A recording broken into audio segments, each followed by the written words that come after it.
ini umat Islam melakukan tradisi menyembelih hewan yang tidak berdosa untuk dikorbankan.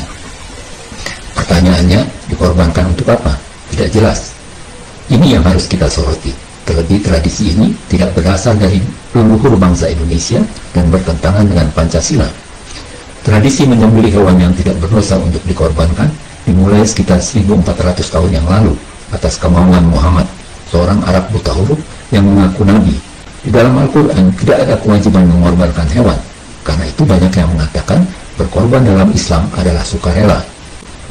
Daging hewan yang dikorbankan sepertiga diberikan kepada orang miskin, sepertiga dibagikan ke tetangga, dan sepertiga lainnya untuk yang berkorban. Tidak ada bagian untuk Tuhan, dan berkorban untuk orang miskin ternyata hanya sepertiga, sisanya untuk pesta bersama tetangga, dan bukan pesta atas keberhasilan, sebab sumber dana untuk mengorbankan hewan bisa jadi dari rampasan seperti yang dilakukan Muhammad. Bismillahirrahmanirrahim. Assalamualaikum warahmatullahi wabarakatuh. Alhamdulillahirabbil alamin, wassalatu wassalamu ala asyrafil anbiya'i wal mursalin wa ala alihi wa ashabihi ajmain. Saudara sekalian, pada kesempatan ini kita akan membahas sedikit cuitan daripada si tua bangka ini dari akun Hailu yang viral melalui akun Hailu, di mana dia menghina ibadah kurban umat Islam dan juga menghina Nabi Muhammad sallallahu alaihi wasallam.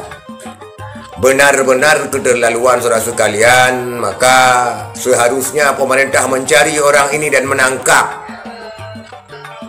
karena ini benar-benar menghina agama Islam.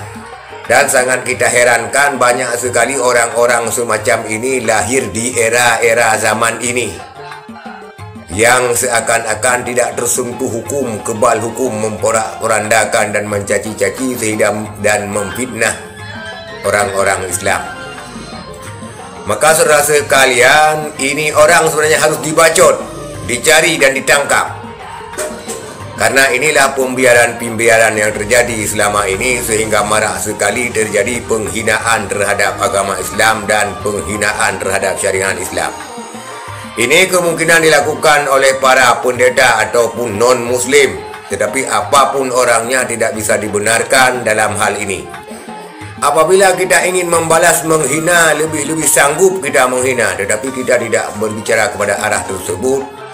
Dan kita berharap pemerintah dapat bertindak tegas untuk menangkap para penghina agama Islam, penghina Nabi Muhammad sallallahu alaihi wasallam, seperti orang-orang tua bangka semacam ini yang tidak mestinya dibiarkan, yang tidak seharusnya dibiarkan dia berkoar-koar sehingga memporak-porandakan tatanan-tatanan bernegara di Republik Indonesia ini. Apapun alasannya, orang tua ini harus ditangkap. Pemerintah jangan terkesan tuli, jangan terkesan menutup telinga dan menutup mata ketika ada penghinaan semacam ini terhadap umat Islam. Semoga orang ini segera ditangkap dan dicari keberadaannya. Ini sudah viral di akun Hailu, entah kapan dimuatnya, tetapi ini viral di akun Hailu. Dia memporak-porandakan syariat berkurban umat Islam dan menghina Nabi Muhammad sallallahu alaihi wasallam. Sekian, semoga ada tindakan. Terima kasih. Assalamualaikum warahmatullahi wabarakatuh.